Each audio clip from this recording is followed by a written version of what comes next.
नमस्कार, आपण पाहताय कोकणचा नंबर 1 महा चॅनल कोकण 7 लाईव्ह बातमीपत्रात आपलं स्वागत। सुरुवात करूया हेडलाईन्सनं।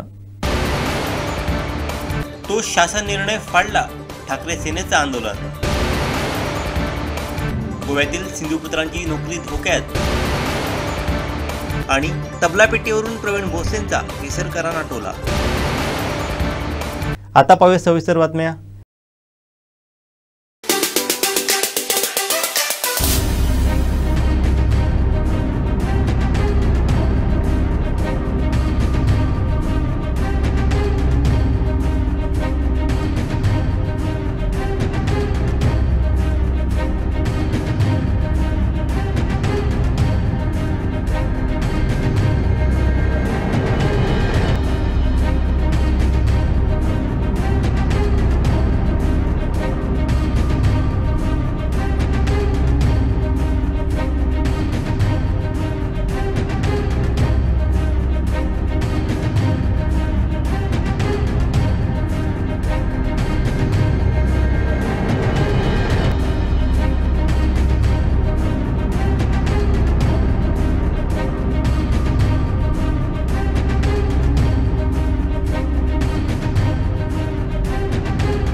काजू उत्पादक शेतकऱ्यांच्या अनुदान प्रश्नाबाबत आमदार वैभव नाईक यांनी जिल्हाधिकाऱ्यांना अक्षरशः धारेवर धरलंय। पाहूयात। डिपार्टमेंट आमच्या घरातलं आहे, सरकारचं डिपार्टमेंट आहे। तुम्ही काय केलं ते सांगा। ही बाबतीत मला माहिती मिळाली नव्हती। हो, जिल्हाधिकारी म्हणून तुमची जबाबदारी आहे ना। जिल्ह्यात सर्वात जास्त उत्पादन आहे, तुम्ही त्याची एक मीटिंग घेतली नाही। तुम्ही त्या कमिटीचे अध्यक्ष बना। काय कारवाई सुरू आहे तुम्हाला माहितीच नाही। तो कधी जिल्हा कधी आले, जीआर झाला 9 तारीखला, तुम्हाला ते आले पण नाही। हा जीआर वाचा, तो मी यांच्याकडे आला होता कधी नवीन दिवसात कधी भेट झाली की तुम्ही 20 दिवसात हे भेटले नाही। शासनाचा महत्त्वाचा विषय आहे। दररोज पेपरला वाचतोय की जीआर होणार आहे म्हणून। ज्या जीआरची अंमलबजावणी जिल्हाधिकाऱ्यांच्या नेतृत्वाखाली होणार आहे, त्या जिल्हाधिकारी कृषी अधिकारी यांची कधी मीटिंग झाली काय सांगा बघूया। त्यांचे प्रस्ताव, त्यांच्या त्रुटी कोणी आम्ही सांगितलं हे आंदोलन नाही केलं होतं ते कुठे थांबणार होते। हे कसं प्रशासन आहे ते बघा ना। जिल्हाधिकारी यांनी अध्यक्षतेखाली त्या कृषी विभागाची बैठकच होत नाही। तुम्ही चर्चा केली पाहिजे ना। एखाद्या विषयात काय चर्चा झाली, चर्चा झाली पाहिजे ना। बैठक लावा त्याच्यावर। नाही बैठक लावा म्हणजे याची जबाबदारी नाही, जिल्ह्याची प्रमुख नाही। आता पालकमंत्री नाही जिल्ह्यात, बरोबर, ते येतच नाही निवडणुकीच्या वेळी येतात। बाकी तरी हे प्रशासन म्हणून हे बघू आहे ना। हे प्रश्न की मीटिंग झाल्यानंतर चर्चा होतली ना, मीटिंग झाल्यानंतर विषय होतले। मीटिंगच 20 दिवस झाली नाही तर कशी विषय येणार। हे साहेब दुर्दैवान आहे, आमच्या जिल्ह्यातल्या शेतकऱ्यांशी तुम्ही खेळताय। हा जर जीआर असेल तर तुम्ही आढावा घेतला पाहिजे होता। लोकप्रतिनिधी आम्हाला जाऊ दे, सत्ताधारी लोकप्रतिनिधी विश्वास घ्या, त्यांना बोलवा आणि त्यांना विचारा की ही मीटिंग झाल्यानंतर काय केलं पाहिजे, काय त्रुटी आहे त्यांनी सांगितलं पाहिजे होतं। आता साहेब हे जसं कृषी विभागाचे पंच हे झाले भरतायत, कृषी विभागात इन्शुरन्स भरणार आहे, तुम्ही आढावा घेतला पाहिजे ना। जिल्ह्यातल्या शेतकऱ्यांनी आढावा हो, आता तुम्ही विचारलंय त्यांना कुठे हे करायचं म्हणून, कोणाशी कॉन्टॅक्ट करायचं। तुम्हाला कोणाशी कॉन्टॅक्ट करायचं माहिती नाही।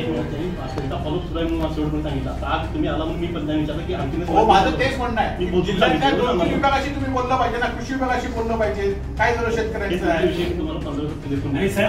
दुसरी अडचण या जीआर मध्ये अशी आहे, याची अंमलबजावणी यंत्रणा करणारी काजू बोर्ड।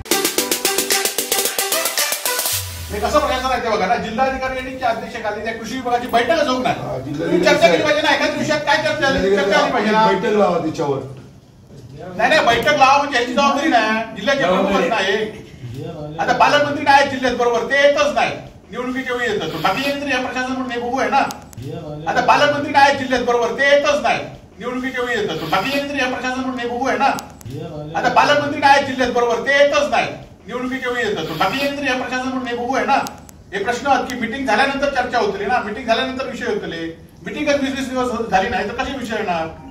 हे साहेब दुर्दैवाने आहे, आमच्या जिल्ह्यातल्या शेतकऱ्यांशी तुम्ही खेळताय. हा जर जी आर असेल तर तुम्ही आढावा घेतला पाहिजे होता. आम्ही ह्यामध्ये तुम्हाला लोकप्रतिनिधी आम्हाला जाऊ दे, सत्ताधारी लोकप्रतिनिधी विश्वास घ्या, त्यांना बोलवा आणि त्यांना विचारा की ही मिटिंग झाल्यानंतर काय केलं पाहिजे, काय त्रुटी आहेत.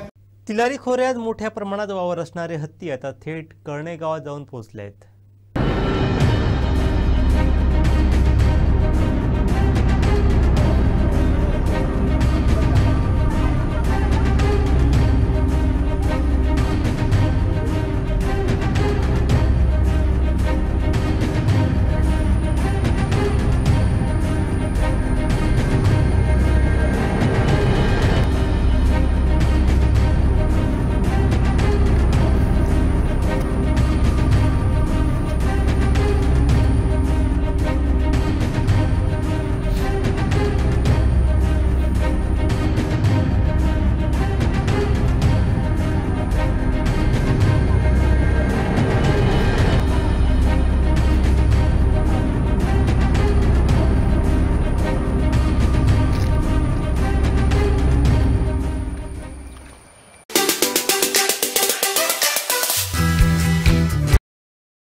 सावंतवाडी तालुका काँग्रेस कमिटीची सभा संपन्न झाली. या सभेमध्ये सावंतवाडी विधानसभा मतदारसंघामध्ये महाविकास आघाडीची उमेदवारी विलास गावडे यांना मिळावी असा एकमुखी ठराव सर्वानुमते सावंतवाडी तालुका काँग्रेस कमिटीच्या बैठकीमध्ये घेण्यात आला आहे.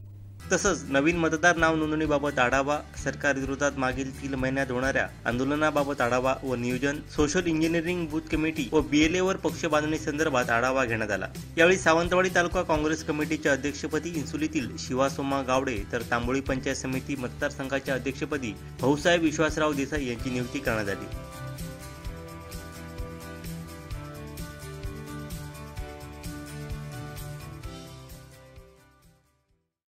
मालवण शहरात हत्तीरोग रुग्ण सापडून आले आहेत. या पार्श्वभूमीवरती आरोग्य यंत्रणा सतर्क झाली आहे. उपाययोजना केल्या जात आहेत. औषध फवारणीसह हत्तीरोग निर्मूलनासाठी मालवण नगर परिषदेला अत्यावश्यक मिस्ट ब्लोअर मशीन भाजपा नेते निलेश राणे यांनी स्वखर्चाने उपलब्ध करून देत नगरपालिकेकडे सुपूर्द केली आहे. निलेश राणे यांनी नगर परिषद प्रशासन, आरोग्य विभाग अधिकारी यांच्याकडून आढावा घेतला. हत्तीरोग निर्मूलनासाठी करण्यात येत असलेल्या उपाययोजनांबाबत माहिती घेतली. काही कर्मचाऱ्यांची कमी नगर परिषद या ठिकाणी आहे. याबाबत माहिती मिळताच जिल्हा आरोग्य अधिकारी यांच्याशी संपर्क साधत समस्या दूर करण्याबाबत सांगितले.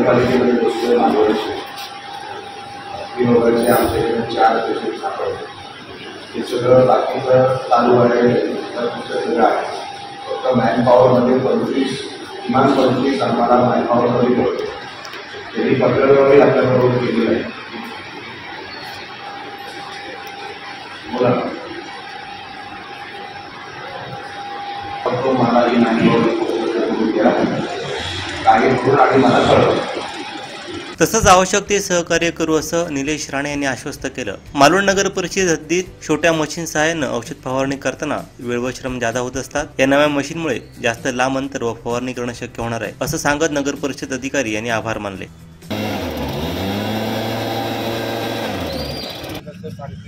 तसं आपण बाकीचं तुम्हाला याच्यामध्ये जे मेडिसिन टाकायचं जे अवेलेबल आहे क्वांटिटी तुम्हाला किती लागेल ते आम्हाला किंवा आपण पूर्ण एकत्र करून जसं ते सॉर्ट आउट करायचं ते करू आणि मशीन आपण नगरपालिकेला आज हँडओव्हर करतो भारतीय जनता पक्षाच्या माध्यमातून. वेर्णा येथील सिप्ला कंपनीच्या व्यवस्थापनाकडून स्थानिक कामगारांवरती अन्याय केला जात असून कामगारांची तडकाफडकी बदली हिमाचल प्रदेश सिक्कीम या ठिकाणी करण्यात येत आहे. यामुळे कंपनी व्यवस्थापनाविरोधात कामगारांनी पणजी येथील आझाद मैदानावरती आंदोलन करून निषेध व्यक्त केला आहे. या विरोधात घोषणाबाजी करून गोवा सरकारचं लक्ष वेधलं होतं. सुमारे 300 पेक्षा अधिक कामगार यात सहभागी झाले होते. यातील 70% पेक्षा जास्त युवती हे सिंधुदुर्ग जिल्ह्यातील आहेत. कंपनीच्या निर्णयामुळे त्यांच्या नोकरीवरती गदा आली आहे. सिंधुदुर्गात रोजगार नसल्यानं ही मंडळी शेजारील गोवा राज्यात नोकरीसाठी आहेत. मात्र कंपनीच्या धोरणामुळे त्यांच्यावरती नोकरीविना उपासमारीची वेळ येणार आहे. त्यामुळे सिंधुदुर्ग जिल्ह्यातील लोकप्रतिनिधींनी या सुपुत्रांची मदत करावी अशी मागणी होत आहे. मागच्या काही दिवसांपासून वेर्णा येथील सिप्ला कंपनीच्या व्यवस्थापनाकडून स्थानिक कामगारांची सतावणूक सुरू आहे. गोवा सिंधुदुर्गातील स्थानिक कामगारांची हिमाचल प्रदेश सिक्कीम या राज्यात बदली करण्यात येत आहे. तसंच त्या ठिकाणी कामावर रुजू न झाल्यास कंपनीतून कमी करण्यात येईल अशी धमकी दिली जात आहे, अशी माहिती सिंधुदुर्गातील युवकांनी दिली आहे. यामुळे कंपनी व्यवस्थापनाविरोधात आक्रमक झालेल्या कामगारांनी गोवा सरकारने याची दखल घ्यावी आणि स्थानिक भूमिपुत्रांना न्याय मिळवून द्यावा यासाठी आझाद मैदान पणजी येथे आंदोलन करण्यात आलं होतं. येथे कार्यरत कामगारांना गोवा येथील स्थानिकांसह सिंधुदुर्ग जिल्ह्यातील भूमिपुत्रांची संख्या अधिक आहे. त्यामुळे सिंधुदुर्ग जिल्ह्यातील लोकप्रतिनिधींनी यात लक्ष घालून न्याय द्यावा अशी विनंती सिंधुदुर्गचे सुपुत्र करत आहेत. त्या मेहनतीचे पैसे जाय काम करतल्याच्या मेहनतीचे पैसे जाय आणि हे पैसे ते मागतात आणि ते तुम्ही दिवपाक सोदिना आणि हे आचार विचार ते सिप्ला कंपनीचे खरे म्हण जाल्यार नाम कितें म्हणटा न्हू नाव मोठे आणि लक्षण खोटे असले चल्लेले आसा. अशे कितल्यो तरी कंपनी आसा त्यांच्यानी वचून चौकशी करूंक जाय, त्यांच्यानी जातीने वचून चौकशी करूंक जाय. पुढे तुमकां खबर आसा युनियनांक त्रास जाता म्हणून कोर्टान बिटान बात लावपाक जाय लेबराक, पण ते आज तशें जायना. मिनिस्टर काय पळयना, मिनिस्टराक आज्जेचो बटवो पावता आसतलो म्हणून हे सगळे अशें जालां. हांव सरकारा कडेन एक मागणी करता, चीफ मिनिस्टर मुद्दम जावन शकता. कितले तरी हांगा फॅक्टरी आसा, तुम्ही गव्हर्नमेंट जॉब दिना, तुम्ही एटलिस्ट ते कंपनी कशें आसा कितें तेंचे हे आसा लेबरांचे अशें मिटींग घेवपाक जाय. आमचा हक, आमचा हक, आमचा हक, आमचा हक.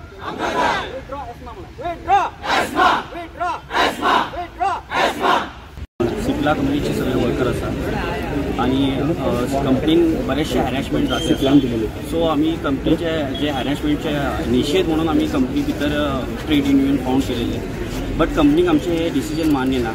जे वर्कर युनियनाक जॉईन झालेले असतात त्या वर्कराक हॅरेसमेंट करते आसा कंपनी, तांकां टॉर्चर करते आसा युनियनासून भायर येवन करूं जाय म्हणून, तांकां टर्मिनेशन घेते आसा, बदली सिक्कीमाक ट्रान्सफर करते आसा. असे बरेचशे हॅरेसमेंट लीव रिजेक्ट करचे असे नॉर्मल बारीक हॅरेसमेंट असे कंपनी भितर जाते आसा वर्करा कडेन. सो हे सगळे हॅरेसमेंटचो निषेध म्हणून आमी सगळे हांगा वर्कर येयल्ले आणि कंपनीन बेगीन आमचे जे युनियन आसा ते रेकॉग्नायज करचे आणि गव्हर्मेंटान सुद्धा आमचेर जो एजमा लायला तो विड्रॉ करचो. बिकॉज त्या एजमाचो बेनिफीट घेवन कंपनी वर्कराचेर हे हॅरेसमेंट करते आसा. एजमा लायला म्हणून आमकां स्ट्रायक करपाक मेळना आणि आमचो जो आवाज दाबलेलो आसा, आमचे जे हॅरेसमेंट जाता तो आमकां कुणाक सांगूंक मेळना. सो आमी आज हे प्रेस मिटींग घेवन सगळे प्रेसाक सांगला की हे गव्हर्मेंटाक हो आवाज पावू दी आणि गोंयचे आणि भायरचे सगळ्याक हो आवाज पावू दी की सिप्ला कंपनीन वर्कराक हॅरेसमेंट कशें जाता.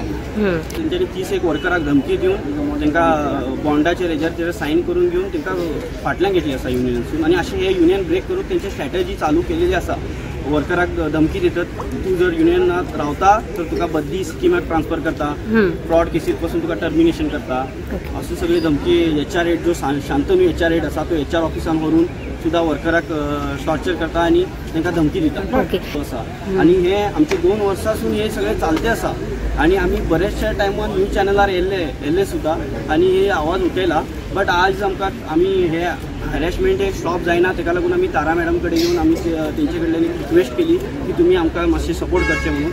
आणि प्रेसमेंट जाता, इवन जे कंपनीचे मॅनेजमेंट स्टाफ आसा कळ्ळें न्ही, तांकां सुद्धा हॅरेसमेंट जाता. बट ते कशें ते युनियनांत ना ते उलोवंक शकना. जर तेंच्यांनी उलयले तर तांकां कंपनीसून काडून उडोवची धमकी आसतलीच. डिमांड जो आसा चार्टर ऑफ डिमांड आमी घातलेले आसा आणि तो कोर्टान मॅटर चालते आसा. तरीसुद्धा हे कोर्टा मॅटर चलतले, वर्कर एका सायडीन तेंचे डिसिजन येतले म्हणून कंपनी हांगा वर्कराक हॅरेसमेंट करता, जे युनियनाक जॉईन आसात ते, म्हणल्यार ते युनियन ब्रेक जावचे आणि तेंचो जो डिमांड आसा तो तांकां मेळो न्ही म्हणून हे सगळे स्ट्रॅटर्जी कंपनी यूज करते आसा. सो ते इमिडिएटली स्टॉप जावं जाय म्हणून आमी आज प्रेस मिटींग घेवन हे सगळ्या गव्हर्मेंटाकू आणि कंपनीक सुद्धा सांगता.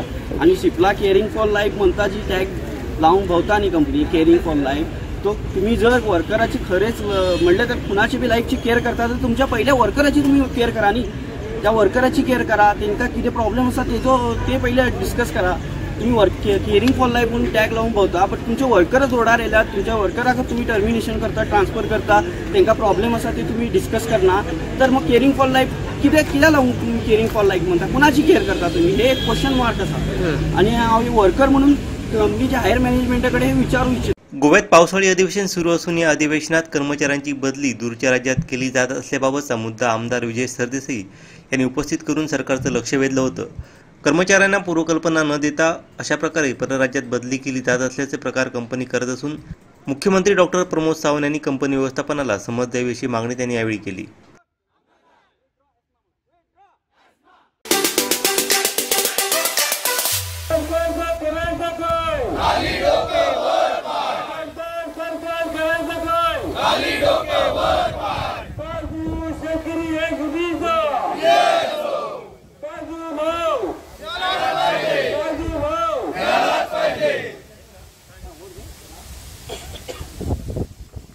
कोण म्हणतो देणार नाही, घेतल्याशिवाय राहणार नाही. अरे कोण म्हणतो देणार नाही, घेतल्याशिवाय राहणार नाही. काजू शेतकऱ्यांना फसवणाऱ्या सरकारचा धिक्कार असो. अरे गद्दार सरकारचा धिक्कार असो, गद्दार सरकारचा धिक्कार असो. या गद्दार सरकारचं करायचं काय? खाली डोके वर. या गद्दार सरकारचं करायचं काय?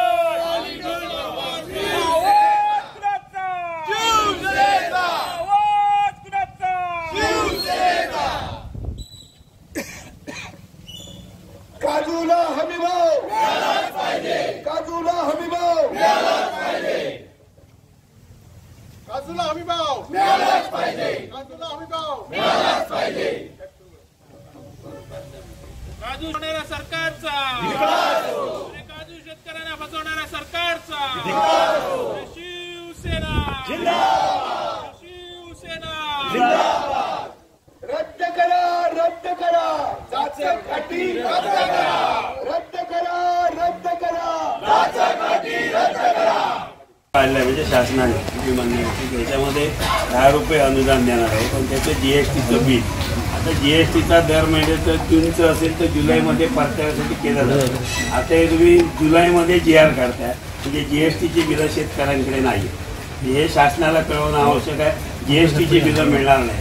दुसरं तुम्ही त्या आता तुमच्या परिपत्रकामध्ये आहे की सहहिशेदाराची संमती. सहहिशेदार कोण मुंबई आहेत, कोण फॉरेनमध्ये आहेत, सहहिशेदाराची संमती मिळणार नाही. आता तुमचं काजू बोर्डाचं कार्यालय या जिल्ह्यामध्ये नाही आहे. आता तुमची त्याच्यामध्ये कार्यान्वित यंत्रणा काजू बोर्ड आहे. आता शेतकऱ्यांनी अर्ज जे 31 ऑगस्टपर्यंत करायचे आहे त्याच्यासाठी कार्यालय कुठचं नाही आहे. कृषी खात्याने त्याचं मूल्यांकन किंवा त्याची पडताळणी करायची हा एक झाला आहे. आमची आजच्या शिष्टमंडळाकडनं पक्षाकडनं मागणी अशी आहे की जीएसटीच्या बिलाऐवजी तुम्ही जे शेतकरी काजू विमा भरतायत आणि ज्या शेतकऱ्यांची सातबारावरती काजू नोंद आहे अशा शेतकऱ्यांना सरसकट तुम्ही 50 रुपये त्या ठिकाणी काजू अनुदान मिळालं पाहिजे. तर आता 180 रुपये रेट झालेला आहे. त्यावेळी कदाचित 105, 110 असेल. त्यावेळी तत्कालीन पालकमंत्री केसरकरनी 135 रुपये लोकसभा निवडणुकीच्या आधी जाहीर केलं होतं सरकारच्या मंत्र्यांनी. म्हणजे 135 आणि 105 जरी धरलं तरी ते 30 रुपये होत आहेत. आणि आता जे तुमचे वाढलेले 180 रुपये या सर्वांचा जर विचार केला त्या जाचकटी GR मधल्या रद्द करा. शासनाला तुम्ही तशा पद्धतीने कळवा आणि ह्याच्यामध्ये जे काय आहे जीएसटी रद्द करून सरसकट त्यांना जे आहे अनुदान द्यावं आणि 10 रुपयाऐवजी सरसकट त्यांना किलोला 50 रुपयाचं अनुदान द्यावं ही शिवसेनेच्या वतीने मागणी आहे. ही शासनापर्यंत आपण पोहोचवा. दुसरं काय माहिती आहे, आता आपण जे हे झालं किती शेतकऱ्यांचे अर्ज केले आतापर्यंत? आता क्लिअर झालं 1 महिना झाला ना.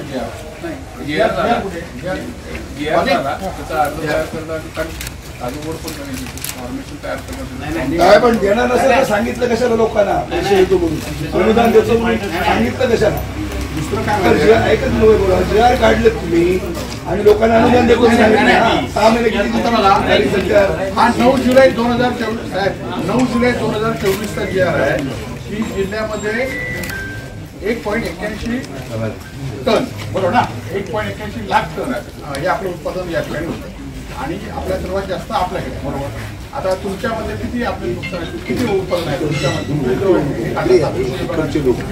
इकडे आहे ना इकडे सगळी कशी काय करतात अशी आहे ना तुम्ही तिकडे उलट्या दिशेला 600 कोटी रुपये जिल्ह्याचं नुकसान तर रेटमुळे नुकसान झालं तुम्ही जर त्याच वेळी सांगितलं असतं ना किंवा हा रेट तुम्ही 140 रुपये होणार आहे 170 रुपये होणार आहे मार्केटिंग फेडरेशनचा टाइम काय आहे म्हणजे कृषी निर्माण आपल्याकडे येते ना नाही बाजार समिती त्यांचं रेग्युलेशनचा पार्ट आहे तो EDF आहे तुमच्याकडे त्यांचं इन्फ्रास्ट्रक्चर डेव्हलपमेंटचा जो पार्ट होता तो आमच्याकडे नाही आता आपण सगळीकडे आम्ही पेपरला वाचतो टीव्हीला वाचतो की शेतकऱ्यांकडनं स्वस्त दराने कापूस घेतल्यानंतर एक हमी भाव देतो नाही मान्य आता हा आमचं हे शेतकऱ्यांच्या आणि समन्वय सरकार असलं की आम्हाला आता आम्ही शेतकरी आम्हाला माहितीच नाही ना 180 रुपये रेट होणार आहे 100 रुपयाला आम्ही विकले 110 रुपये विकले आणि 70 रुपये नुकसान झाले आता दुसरं जाऊन देत आहे हे जर 9 जुलैला रिझल्ट आला तर त्याची 9 जुलैला जी आर झाला तर आज तारीख 31 जुलै 30 जुलैमध्ये तुम्ही इन्फ्लेशनच केली नाही आणि तुमच्याकडे एकही अर्ज आला नाही म्हणजे ह्या जी आरला तुम्ही आधी हे नाही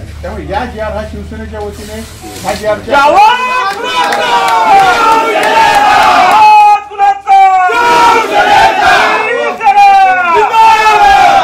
आतापर्यंत तुम्ही अनुदान किती शेतकऱ्यांना दिलं तुम्ही शेतकऱ्यांची फसवणूक आमदार साहेबांना अधिकार काय शेतकऱ्यांचा फसवणूक करायचा का बातमी दिली तुम्ही शेतकऱ्यांना अनुदान दिलं म्हणून आली ना अनुदान मंजूर झालं म्हणून म्हणजे जबाबदारी घेतली ना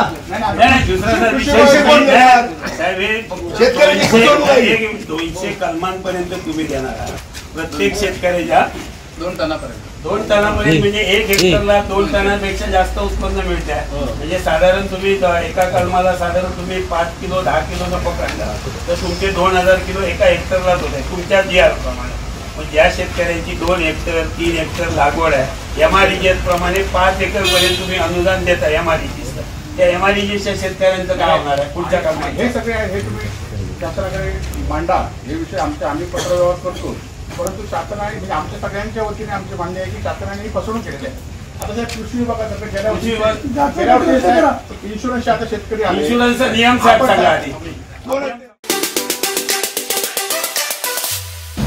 पत्रकार परिषद घेण्यामागे आमचा उद्देश असा आहे की महाराष्ट्र राज्याच्या मत्स्य व्यवसाय मंत्री आणि केंद्रीय माजी मंत्री माननीय राम नाईक यांच्या अध्यक्षतेखाली मत्स्य विकास धोरण ठरविण्यासाठी जे मंत्रालयामध्ये सभा झाली त्या सभेमध्ये मत्स्य विकास धोरण कसं असावं या बाबतीत साधक बाधक चर्चा झाली परंतु मत्स्य व्यवसाय करण्यामागे जे प्रकार आहेत उदाहरणार्थ गिलनेटधारक त्यांच्या बाबतीत कसं काय धोरण असावं तर ते सर्वांना कळावं म्हणजे हे बा धोरण ठरवत आहेत आम्ही सुद्धा त्याचे एक हिस्सेदार आहोत मच्छीमार उद्या ती आणीवाले नयवाले यांचं पण धोरण त्याच्यामध्ये ठरवलं जाणार आहे म्हणून ही त्यांना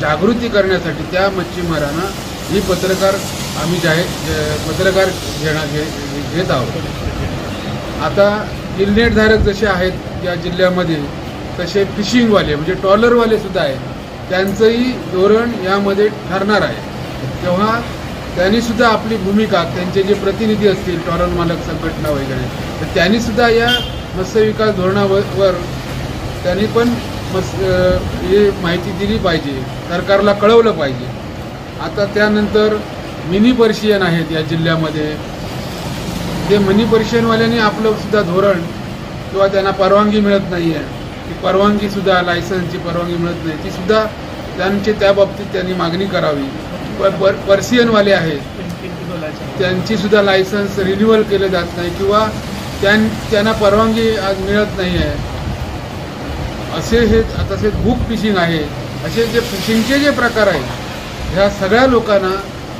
असं मत्स्य विकास धोरण ठरतं आहे आणि त्या बाबतीत आपली भूमिका काय आहे ही कळण्यासाठी हे आम्ही पत्रकार परिषद घेत आहोत आणि त्या मच्छीमार सहकारी संस्थेने सुद्धा आपला याबाबत अभिप्राय द्यायचा आहे. सगळ्या लोकांच्या या फिशिंग प्रकाराच्या सगळ्या बाबतीत हेही त्यांनी सोसायटीने पण आपलं निवेदन सहाय्यक मत्स्य संचालक मालवण इथे जरी जमा केलात तरी काही हरकत नाही. म्हणजे तुम्हाला मुंबई इथेच जाऊन ते जमा करायचं आहे तुमचं निवेदन असं नाही. फिशरीज डिपार्टमेंट आणि त्याला महाराष्ट्र सरकारने मुदत दिलेली आहे 6 ऑगस्ट पूर्वी हे दिलं पाहिजे मग आपला अभिप्राय प्रत्येकाने. आणि ते सुद्धा देताना 1000 शब्दांची मर्यादा दिलेली आहे. 1000 शब्द असायला पाहिजे आणि 6 ऑगस्ट पूर्वी त्यांनी ते आपलं म्हणणं अभिप्राय या बाबतीत मत्स्य विकास बाबतीत प्रत्येक मत्स्य व्यवसाय प्रकारबद्दल प्रत्येक संस्थांनी त्यांच्या त्या संबंधातील व्यवसाय संदर्भातले प्रतिनिधी जे आहेत त्यांनी असं हे अभिप्राय दिला पाहिजे. आज सिंधुदुर्ग जिल्ह्यात जिल्हा नियोजनच्या बैठका होतात परंतु मच्छीमारांना मात्र त्या जिल्हा नियोजनमधून काही असा फारसा लाभ मिळत नाही. जसा शेतकऱ्यांना या जिल्ह्यामध्ये मिळतो तसा मच्छीमारांना सुद्धा जिल्हा नियोजनमधून मिळालं पाहिजे. आता आम्हाला मच्छीमारांना जाळी देण्याचं ठरवलं होतं जिल्हा नियोजन करून परंतु अद्याप त्याची काही पूर्तता झालेली नाही. तरी शासनाच्या प्रतिनिधीने पालकमंत्र्यांनी याबाबत लक्ष घालून जिल्हा नियोजनमधून आम्हाला काही मच्छीमारांना लाभ देता येईल का याचा विचार केला पाहिजे. आता शेतकऱ्यांना तुम्ही ताडपत्री देता काही कारणासाठी. आमच्या पण होड्या आहेत, बोटी आहेत, त्यांना पण ताडपत्री लागते बोट झाकायला, त्यांना पण वले लागतात, नांगर लागतात. ही सुद्धा जिल्हा नियोजनमधून जर आमच्या मच्छीमारांसाठी व्यवस्था झाली तर आमचा मच्छीमार समृद्ध होईल. थोडाफार त्यांचा आर्थिक बोजा त्यांच्यावर पडणार नाही. म्हणून जिल्हा नियोजनमधून सुद्धा आम्हाला याचा लाभ मिळाला पाहिजे मच्छीमारांना. तसेच जिल्हा परिषदमधून सुद्धा आम्हाला काही शासनाने लाभ दिलेला नाही. जशी सभापती जिल्हा परिषदमध्ये सभापती ही पदं असतात, सभापती अमुक सभापती, बांधकाम सभापती, दुग्ध व्यवसाय सभापती, पण आम्हाला जिल्हा परिषदने आजपर्यंत मत्स्य व्यवसाय सभापती पद दिलेलं नाही. त्याने शासनाला आमची विनंती आहे की ते मत्स्य व्यवसाय सभापती पद पण आम्हाला नव्याने धारण करावं जेणेकरून आम्हाला जिल्हा परिषदेला सुद्धा मच्छीमारांना लाभ मिळेल अशी आमची शासनाकडे कळकळीची विनंती आहे. मत्स्य धोरण ठरवायचं आहे त्यासाठी अभिप्राय मागितले आहे. बरोबर. तर त्यासाठी मी माझा अभिप्राय देतो की मी आज 50 वर्ष मच्छीमारी धंदा करतो आहे.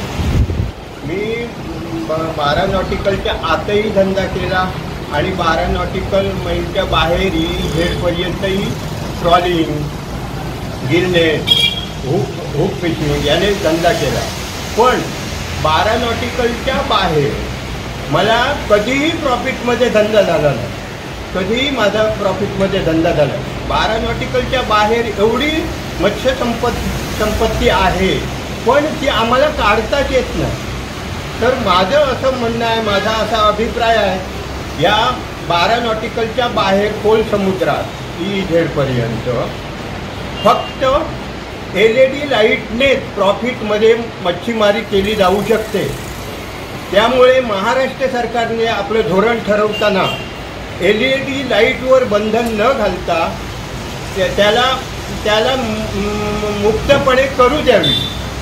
नाहीतर मला महाराष्ट्र शासनाने असा एकही धंदा त्यातला मच्छीमारीचा प्रकार दाखवावा की तो मत्स्य संपदा त्या 12 नॉटिकलच्या बाहेरही झेडपर्यंत खोल समुद्रात तो काढता येईल, ती मत्स्य संपदा काढता येईल. नाहीतर आजपर्यंत ही एवढी अवाढव्य मत्स्य संपदा आहे तिथं, ती कोणीही मारू शकत नाही, कोणीही काही करू शकत नाही त्याला. हे मग ती काय उपयोगाची, ती केव्हा काढणार महाराष्ट्र शासन, कशा प्रकारे काढणार हे मला त्याने दाखवावे. त्यामुळे या येत्या मत्स्य धोरणामध्ये LED लाईट 12 नॉटिकलच्या बाहेर परवानगी द्यावी असं माझं मत आहे. मत्स्य धोरण ठरवत असताना शासनाने स्थानिक जो मच्छीमार आहे त्याला केंद्रबिंदू करावं अशी आमची इच्छा आहे. बाहेरून जे ऑर्डर येत आहे परवानचे जे ऑर्डर त्याच्याकडून निघून राहतो त्यांच्यावर बंधनं आणावी. मगाशी जेव्हा अध्यक्षांनी सांगितलं गिल्डेधारक या जिल्ह्यात गिल्डेधारकांची संख्या जास्त आहे त्याला संरक्षण देण्यात यावं अशी आमची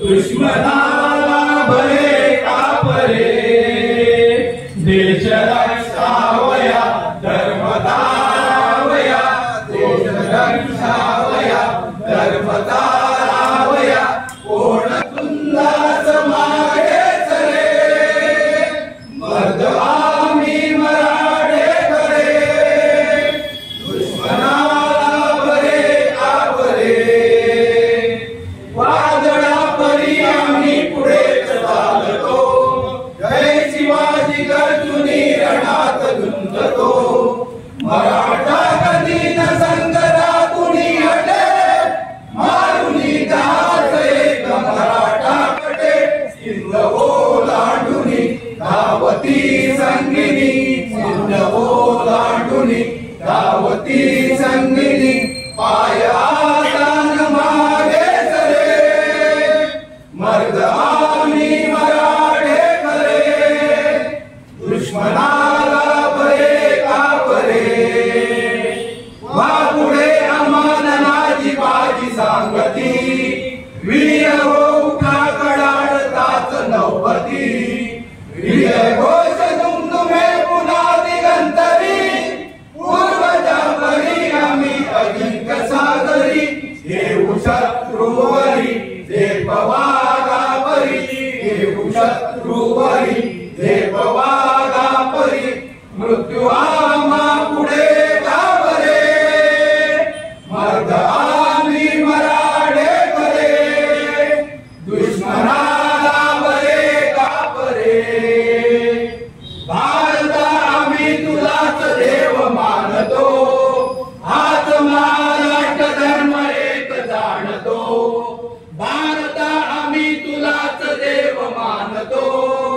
हात महाराष्ट्र धर्म एक जाणतो राखतो महान आमची परंपरा रक्त शिंपुनी पवित्र ठेवितो जरा याच मातेवरी प्राण गेला तरी याच मातेवरी प्राण गेला तरी आमची वीर गाथा हुए मर्द आम्ही मराठे करे दुश्मनाला भले का परे देश रक्षावया धर्म तारावया देश रक्षावया धर्म तारावया कोण धुंदास मागे चले मर्द आम्ही मराठे करे दुश्मनाला भले का परे श्री छत्रपती शिवाजी महाराज की जय श्री छत्रपती शिवाजी महाराज की जय श्री छत्रपती शिवाजी महाराज की जय वंदे मातरम वंदे मातरम वंदे मातरम भारत माता की जय भारत माता की जय. वेंगुर्ला येथील प्रसिद्ध श्रीदेव रामेश्वराच्या अखंड भजनी सप्ताहाची सांगता सोमवारी पालखी प्रदक्षिणा व कार्यानं झाली. यावेळी लाडवांचा प्रसाद घेण्यासाठी भाविकांनी मोठ्या प्रमाणात गर्दी केली होती.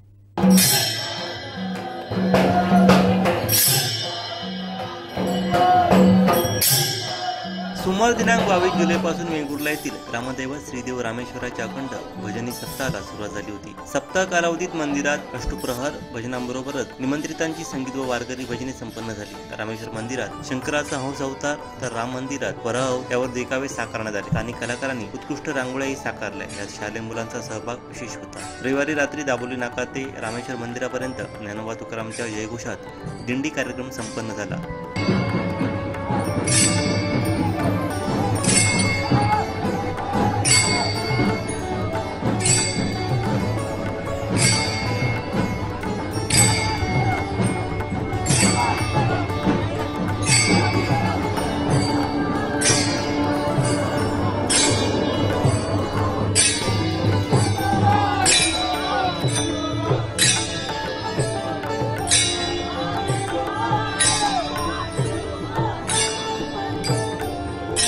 सोमवार सकाळी पालखी प्रदक्षिणेवेळी स्त्री पुरुषांनी ठिकठिकाणी भजनाचा कीर्तन ज्ञानोबा तुकारामचा घोष केला। पालखी मंदिरात आल्यावरती भाविकांनी पालखीवरती लाडवांचा वर्षाव केला। लाडवांचा प्रसाद घेण्यासाठी भाविकांची झुंबड उडाली। त्यानंतर गाराणे घालून सप्ताहाची सांगता झाली।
आज भारतीय जनता पार्टीच्या वतीने या पत्रकार परिषदेचं आयोजन आपण केलेलं आहे आणि विषय आहे की सिंधुदुर्ग जिल्ह्याच्या भारतीय जनता पार्टीचं एक विस्तारित असं अधिवेशन 3 ऑगस्ट 2024 रोजी सावंतवाडीतल्या बॅरिस्टर नाथ पै या सभागृहात संपन्न होणार आहे।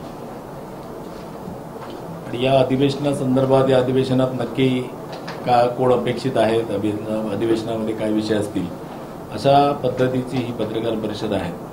आपल्या सगळ्यांना माहिती आहे की पंतप्रधान नरेंद्रभाई मोदींचं 3रं पर्व सुरू झालं आणि या सगळ्या विषयामध्ये त्यावेळी विरोधकांनी बरेचसे दावे केलेले आणि ते सगळे दावे फोल टाकत आपण परत 3ऱ्यांदा सन्माननीय पंतप्रधान पदी नरेंद्रभाई मोदी यांची निवड झाली आणि देशाचा कारभार सुरू झाला। या सगळ्या पार्श्वभूमीवर ज्या राज्यांमध्ये विधानसभेच्या निवडणुका होऊ घातलेल्या आहेत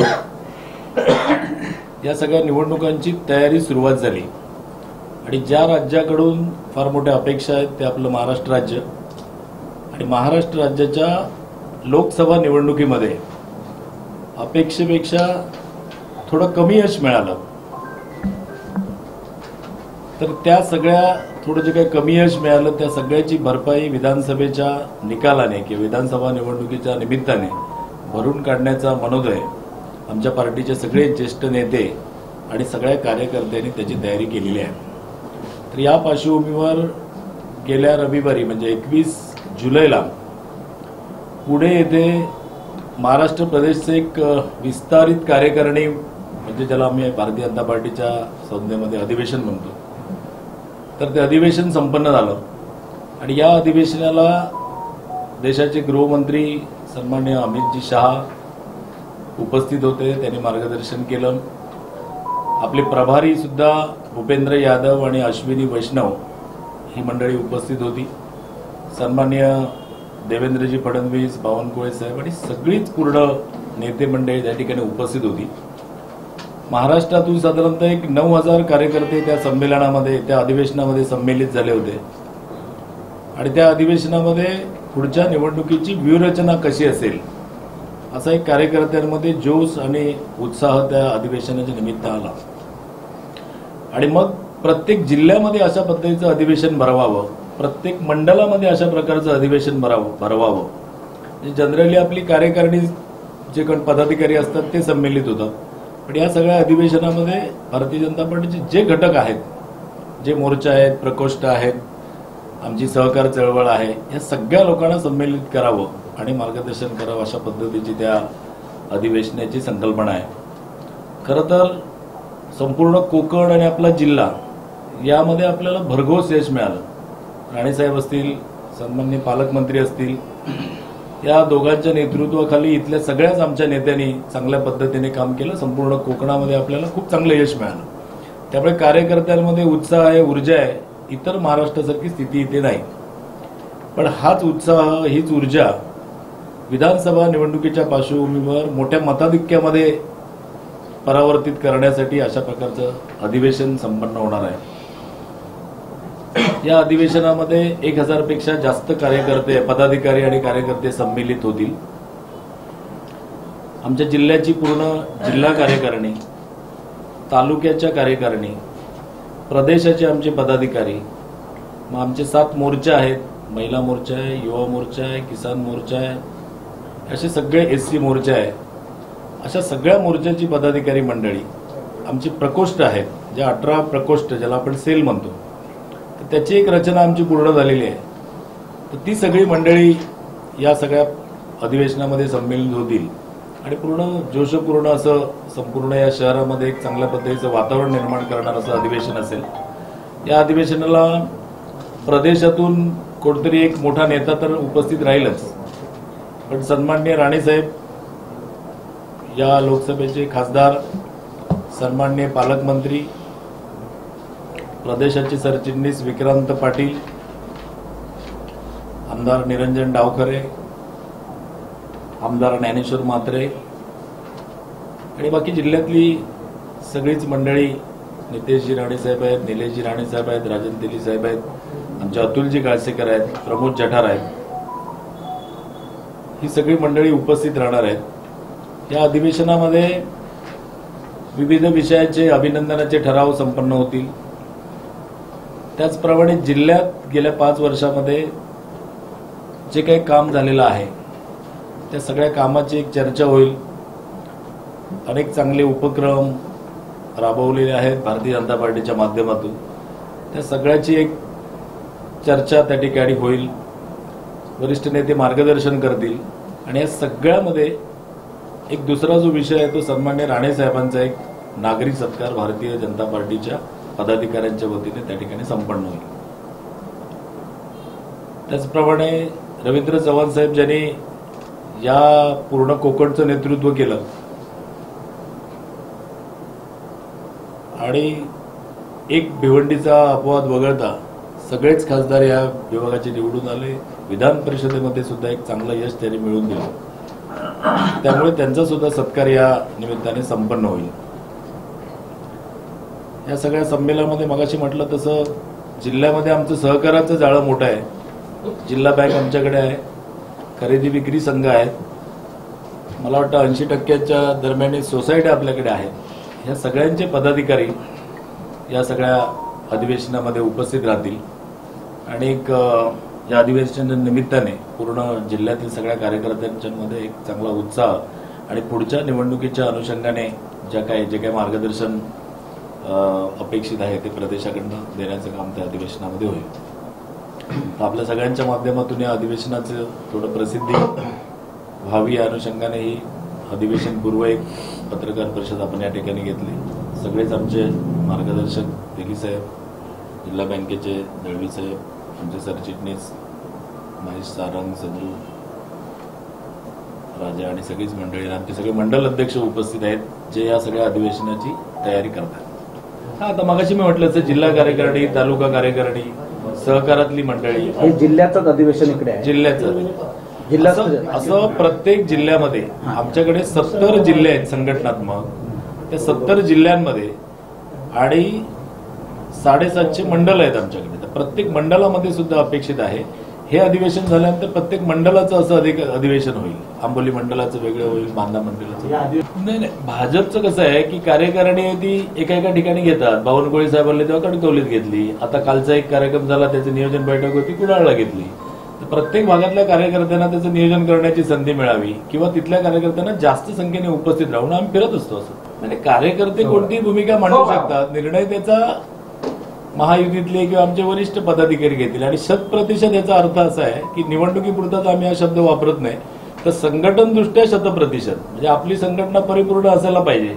प्रत्येक बूथ जिंकण्याचं, प्रत्येक गाव जिंकण्याचं, पंचायत समिती जिंकण्याचं. भाजपचे जिल्हाध्यक्ष म्हणून आपली भूमिका काय आहे की तिन्ही मतदारसंघ भाजपने स्वबळावर लढवाय अशी आपली भूमिका आहे का? आपण एक भाजपचे जिल्हाध्यक्ष, भाजप पक्ष तुम्हाला वाढवायचा असेल तर अशी तुमची भूमिका आहे का? संघटनेचा प्रमुख म्हणून कार्यकर्त्यांची जी भूमिका राहील त्या भूमिकेला पाठिंबा देणं आणि ती भूमिका योग्य ठिकाणी मांडणं हे माझं काम आहे, समन्वयाचं काम आहे.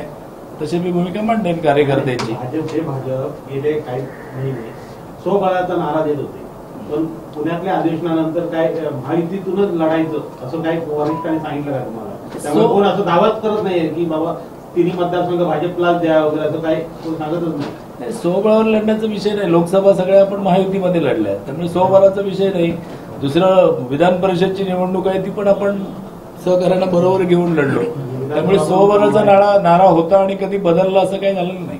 ऐकत नाही असं नाहीये, ऐकत नाही असं प्रेसमध्ये नव्हतं. विषय असा होता की जी लोक आपलं काम काहीतरी प्रलंबित आहेत म्हणून जी नेत्यांपर्यंत पोहोचतात ते होतं. पण काही असे अनेक प्रश्न आहेत ते काही धोरणात्मक आहेत. टाउन प्लॅनिंगचे काही विषय आहेत, महसूलचे काही विषय आहेत, आरोग्यविषयक काही विषय आहेत जे पोचत नाहीत. तर त्या जनतेला साधारणतः तो येत नाही कार्यकर्त्यांकडे, पदाधिकाऱ्यांकडे आणि प्रलंबित आहे.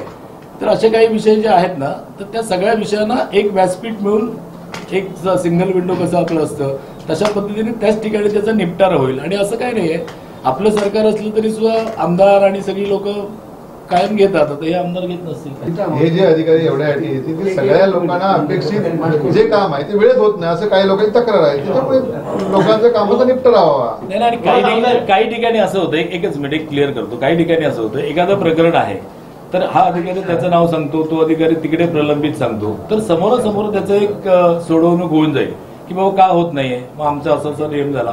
यात जो वेळ जातो ना तो वेळ त्यातला वाचायचा. प्रशासनावर पालकमंत्र्यांचा वचक आहे. एखाद्या घटनेमध्ये समजा अपेक्षित कार्यवाही झाली नाही तर आमच्या पालकमंत्र्यांनी हिंमत दाखवून अधिकाऱ्यांना सुद्धा स्पष्ट त्या ठिकाणी जाब विचारला आणि ती गोष्ट करायला लावली. आणि त्याचं तुम्ही हे बघितलातच की त्याची फलनिष्पत्तीकडे गेलाय तो विषय. अशा अनेक विषय होतात. दुसरं रस्त्यांचा विषय, जर साहेब तुम्ही माहिती घेतलात तर हजारो कोटीचे नवीन रस्ते आणि सगळं चांगलं हे आहे. अर्थात तुमचा दुसरा प्रश्न आहे काही रस्ते खराब होतात तर थोडासा कंत्राटदारांचा दोष असू शकतो, त्या काही गोष्टी आम्ही मान्य करू. पण पालकमंत्री आणि सार्वजनिक बांधकाम मंत्री असल्यानंतर जिल्ह्यामध्ये कधी नव्हे एवढा सार्वजनिक बांधकामचा निधी आला, अनेक रस्ते पूर्ण झाले. यातला असा विषय होता, वर्ष झाल्यानंतरची प्रेस होती आणि त्या प्रेसमध्ये असं सरळ होतं की निवडणुका लढायला तुम्ही सिद्ध आहात का? मी असं म्हणालो की 918 बूथवर आमची तयारी झालेली आहे.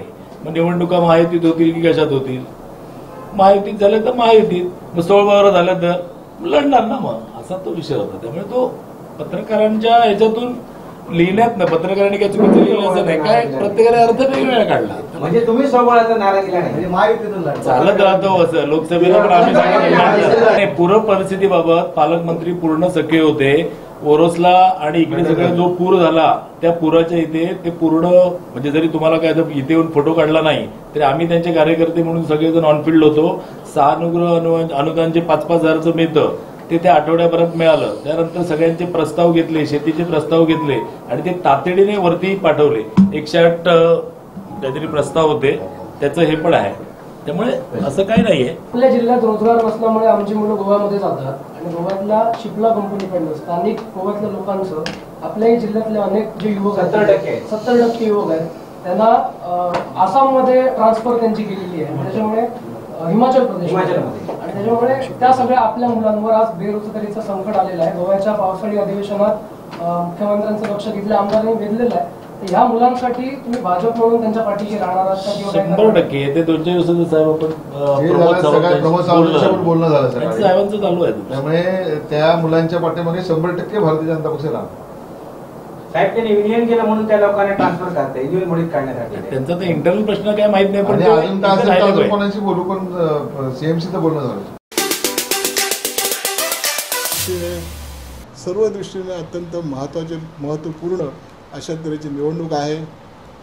लोकांनी आमच्या कुटुंबाला सुद्धा एक महत्त्वपूर्ण स्थान या सावंतवाडी आणि याच्यामध्ये सिंधुदुर्ग जिल्ह्यामध्ये दिलेलं आहे. वडील आमचे 4 वेळा आमदार होते. जनरल जगन्नाथराव भोसले आपल्याला माहिती आहेत.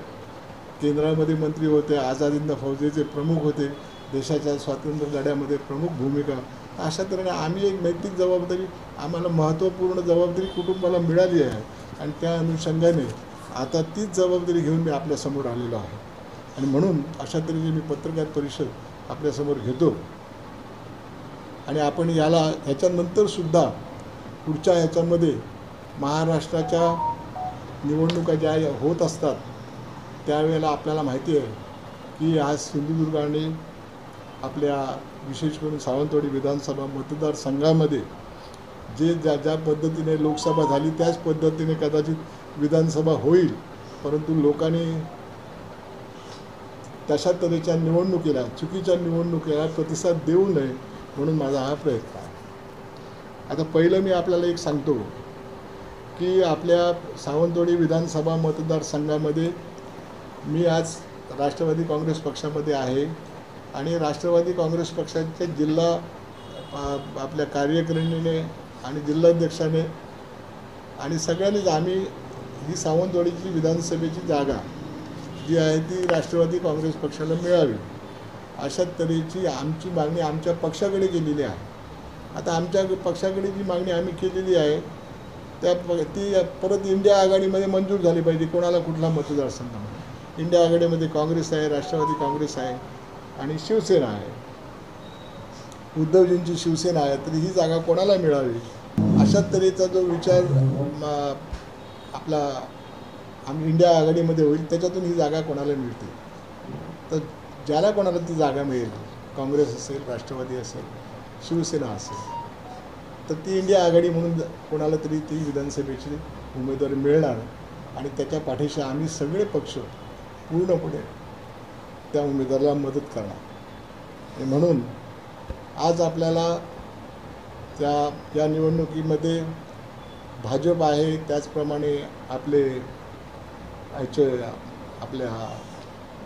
शिंदे शिवसेनेचे उमेदवार असतील, भाजपचे उमेदवार असतील आणि इंडिया आघाडी अशी अपेक्षा धरतो. कदाचित कोणतरी अपक्षसुद्धा राहील, परंतु इंडिया आघाडीच्या उमेदवार जे असतील त्यांना आम्ही त्या आवर्जून माझं त्यांना सांगणं आहे उमेदवाराला आणि सगळ्या मतदारांना की आपल्याला 15 वर्षाचा जो चुकीचा सगळा कारभार झालेला तशा पद्धतीने कारभार करायचा नाही आहे. खरोखर विकास झाला पाहिजे. विकासाच्या घोषणा फक्त करायच्या, लोकांना फसून मतं घ्यायची, ही जी काय आता आमच्या मतदारसंघामध्ये पद्धत आहे ती आपल्याला या निवडणुकीमध्ये नको आहे. आणि त्या अनुषंगाने आपल्याला आज आपण पाहतो आहोत की आपल्या या मतदारसंघातून ज्या मतदारसंघातून मी निवडून आलो त्याच मतदारसंघाचा आज दीपक केसरकर हे शालेय शिक्षण मंत्री आहेत आणि आज ते महाराष्ट्राच्या राजकारणामध्ये त्यांनी विविध महत्त्वाची पदं जरी घेतली असली तरीसुद्धा त्यांच्या मतदारसंघामध्ये काय चालले हे आपल्याला निदर्शनाला मी आणतो. ते आज मोठ्या पदावर आहेत, महाराष्ट्राच्या राजकारणामध्ये आहेत. तर राज ठाकरेंना ते पुन्हा ज्या राज ठाकरेंनी भाजपला त्यावेळेला मदत केली, आता स्वतंत्रपणे सगळ्या जागा लढवणार, त्या राज ठाकरेंना सुद्धा त्यांचं मन वळवण्याचं काम केसरकर करणार आहेत. म्हणजे अशा मोठ्या ह्याच्यावरती आता राजकारणात गुंतलेले असताना घरात काय चाललं आहे, मतदारसंघात काय चाललं आहे, खेड्यापाड्यात काय चाललं आहे याची कसलीही चिंता किंवा कल्पना या महाशयांना नाही. आणि म्हणून पुन्हा एक वार आपल्याला हे सगळं सुधारायचं आहे तेव्हा इंडिया आघाडीचे जे उमेदवार कोणी असेल कुठला पक्ष त्याला आपण सर्वांनी मदत करावी अशा तऱ्हेचं आव्हान मी या सगळ्या माझ्या सावंतवाडी विधानसभा मतदारसंघातील इंडिया आघाडीच्या मतदारांना कार्यकर्त्यांना विनायक राऊत साहेब आहेत शिवसेनेचे आपले नेते आहेत खासदार होते त्यांनाही मी हे सांगितलेलं आहे की योग्य तऱ्हेचा उमेदवार बाबा सगळ्यांनी मिळून आपण निवडूया आणि तशाच तऱ्हेचं ते होईल असं आज तरी चित्र आहे. तर पहिल्यांदा मी आपल्याला एक सांगतो की आज आपल्याला बघतो की एवढा एक महाराष्ट्राची पॉलिसी होती ज्यावेळेला आम्ही मंत्रिमंडळात होतो किंवा त्याच्यानंतरचा काळसुद्धा की 2 पदं जी असतात ते महत्त्वाची असतात. एक शिक्षकाचं पद आणि एक पोलिसांचं पद. पोलीस आणि शिक्षक हे त्या जिल्ह्यामधले घ्यावे. ते काम कसं करावं ऐकून घ्या.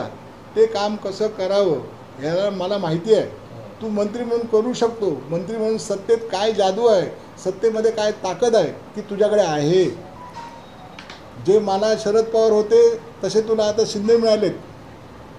तसे आम्हाला नेते शरद पवार साहेबांच्यामुळे मी म्हणतो आम्ही काय लहान कार्यकर्ते हो पण त्यांनी नेतृत्व दिल्याबरोबर आम्ही करणारा मीच होतो ना. घडवणारा मीच होतो. फील्डवर जाणारा मीच होतो. हात जोडणारा मीच होतो. मागणारा मीच होतो. करणारा मीच होतो. का तसं तुम्हाला करायला काय मला सांगा. तुम्ही पदं घेताय करत त्या ह्या माझं त्याला आव्हान कामाच्याबद्दल तू मोठा का मी मोठा असं आव्हान नाही तर हे सहजगत्या होणार. तू का करू शकत नाही तू का करत नाही आणि कर. आणि तू जर लोकांना माझं सांगणं आहे की हा करणार नाही त्याला आता मतं घालू नका.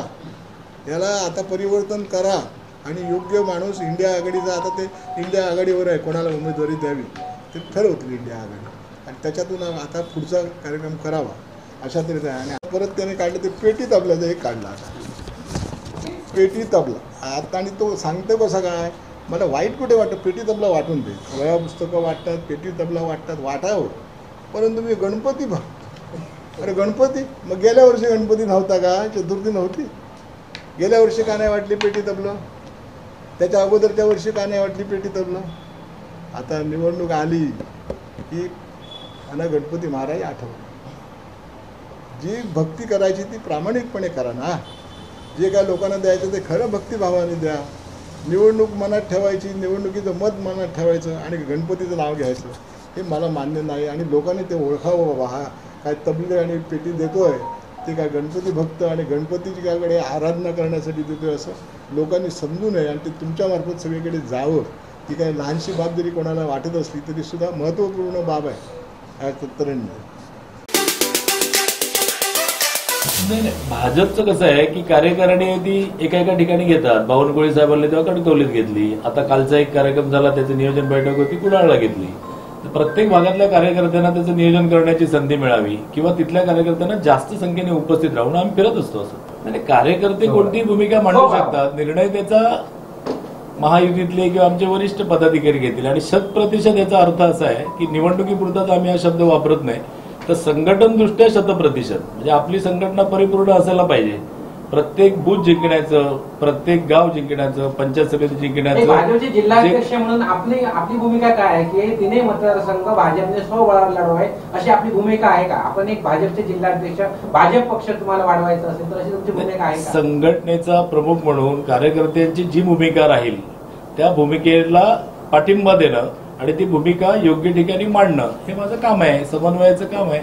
तशी मी भूमिका मांडेन कार्यकर्त्यांची. भाजप गेले काही महिने स्वबळाचा नारा देत होते पण पुण्यातल्या अधिवेशनानंतर काय महायुतीतूनच लढायचं असं काय वरिष्ठांनी सांगितलं का तुम्हाला. त्यामुळे कोण असं दावाच करत नाहीये की बाबा तिन्ही मतदारसंघ भाजपलाच द्या वगैरे असं काय कोण सांगतच नाही. स्वबळावर लढण्याचा विषय नाही. लोकसभा सगळ्या आपण महायुतीमध्ये लढल्या त्यामुळे स्वबळाचा विषय नाही.